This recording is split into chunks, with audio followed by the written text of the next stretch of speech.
My guest on this has a better solution for all of it. I'm joined tonight by Bernie Sanders, independent senator from Vermont. Senator, good to have you with us tonight. This is one of these stories that I think I have to tell maybe every 3 weeks or once a month before the election, because I'm hearing on the radio, well, gosh, I didn't know that stamps pay for everything. I'm hearing on the radio, well, I didn't know about this 75-year thing into a 10-year window. No business could do that. So I ask you, Senator, what is Congress going to do? What do you think they should do to reverse all of this?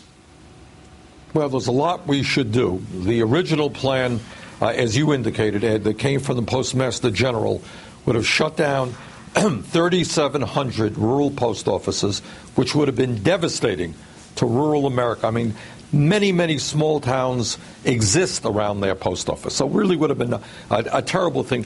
The Postmaster General originally wanted to shut down half of the processing plants in America, about 250 of them.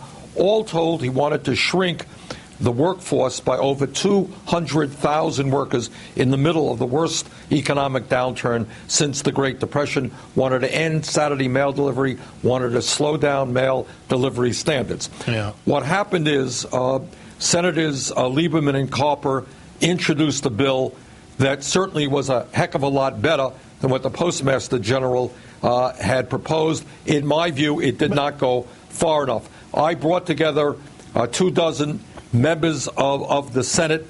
We are working on now at what's called a manager's amendment that would go a long way toward protecting the Postal Service. Senator, all of that is great, and I appreciate you doing it. But shouldn't the Democrats be making a commitment to American workers that, look, if we get the White House, the House, and the Senate back, we're going to change this 75-year thing, because this is the crippling financial stipulation that has been put on the Postal Service that is going to destroy businesses in rural America that need this service. It's the funding of the pension, and will the Democrats turn that around? Well, I hope so, and that's what we have for all intent and purposes in the manager's amendment that I and others have worked on. There is no entity in America, not any agency of government, not any private corporation that has anything near this kind of onerous requirement in terms of funding future retiree health benefits. No private business would run like this. Now, here's what's interesting, Ed. The Inspector General wrote to me, of the Post Office, wrote to me and said, hey, they got $44 billion in that account right now. And when they compound interest of 3 or 4% a year, that's all they need. They don't need any more.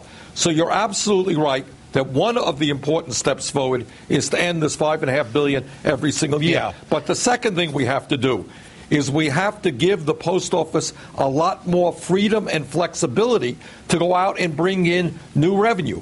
There are real restrictions. You walk into a post office right now. You want to get a letter notarized, they can't do it. Yeah. You want to get letters copied, can't compete. do it. You want to get a hunting license. So that's right. And we're working on that as well. But the goal here is that in the middle of recession, you don't downsize by 200,000 good-paying jobs, including, as you indicated, many veterans. $45 billion in that fund right now. Let me see. The Republicans want to get rid of the Postal Service is what they want to do. So when they get rid of it, there's going to be all this money there. That'd be just another fund that they're going to be able to raid and do something else with it. You mark my words, that's exactly where it's all going. Senator, I appreciate your work on this. Keep going after it. It is an issue, a winning issue for Democrats and workers in this country. Great to have you with us. Coming up, Oscar